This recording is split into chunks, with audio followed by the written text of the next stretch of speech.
Did you know that 80% of children check their phone every 5 minutes? Crazy, right? Hi everyone, my name is Tran Walton. Today I'm going to talk to you about cell phone addiction. Now, I may have addiction myself, but that doesn't mean I can talk about it. In fact, who knows better than me? There are many people with addictions, different things, but in my opinion, cell phone addiction is number one. Now, hold on a second. I'm sure many of you are thinking that, not me. I'm not addicted to take a second to think about how many times a day you use your phone or just check your phone. What happens to you when you lose your phone? Are you calm or sad or do you freak out? There are actually people who have a panic attack.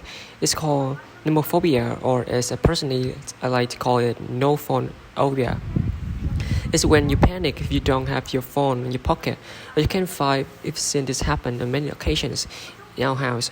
But don't feel alone. In fact, there are 1.5 billion people in China, 24, and many of them are suspected to be addicted to technologies. That's almost 3/4 of Canada's population.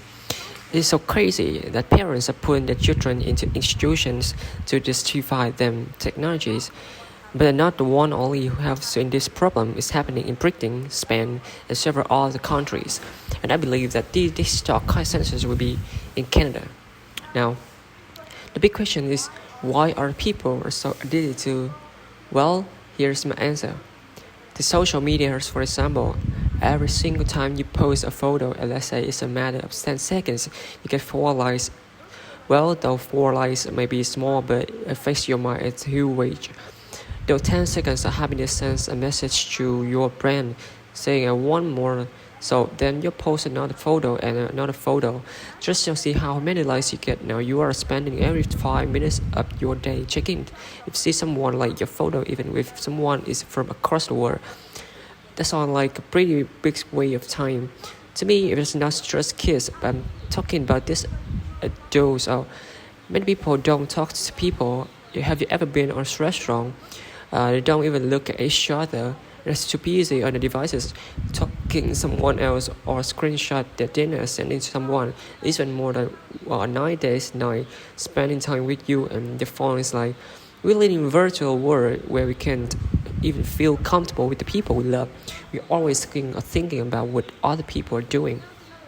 There's another aspect of this attachment to technology. We don't even talk to each other in the same household. For instance, some families take each other in the same house. Why don't we just talk to each other? It's too far away to go up and down 3 floors. But hey, we still have a generation of people who use the landline to communicate. I swear every time our phone rings home, I know exactly who is it, telemarketers or my 7-year-old grandparents. They just learn how to use phone, they get mad at us.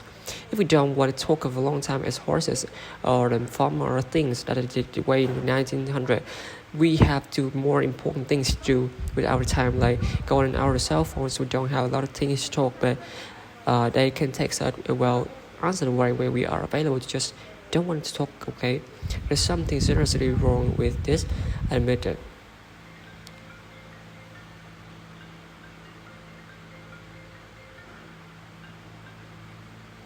Hey, what's up?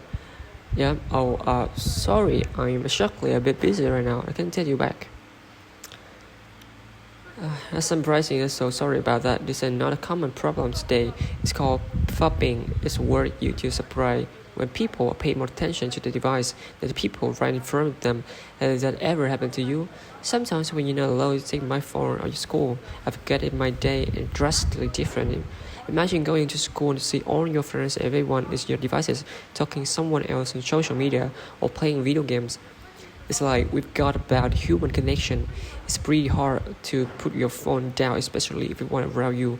As Truong, speaking of human connection, did you know that there are actually signs set up at my local honey ring to tell people to put their phone away so they can pay attention to their own kids playing hockey? But there's another aspect. It's the sleep. People even sleep with the devices next to them. They use them alarm clocks or sleep apps to help them get sleep. It's a chronic problem everywhere. Did you know that the blue light actually affects the release of melatonin in your brain? You need this to tell your brain to rest. That's why some people are high energy before bed, hoping the phone beside your bed has side effects like digital eye strain, increasing illness, and even car accidents due to lack of sleep. People that even drive with their cell phones, they are too busy worried about someone has to say on their phone rather than pay attention to the road. So I do think the reasons to worry a cell phone are responsible for a lot of car accidents. Here's a quick fact.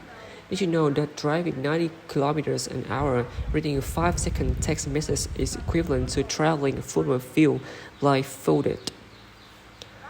Dropping things up, as I think we could all talk about many other problems with cell phones. The one thing that I have to find that I really need to connecting more with each other. One of the best time in my life so far was going to summer camp last year, Rock Creek Canyon.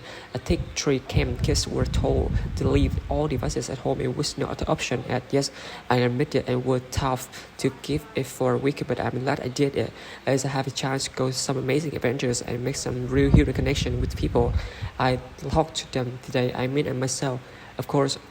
So if you take anything away from the I just said, it would be my advice to you is to pay attention to the little things that make you happy.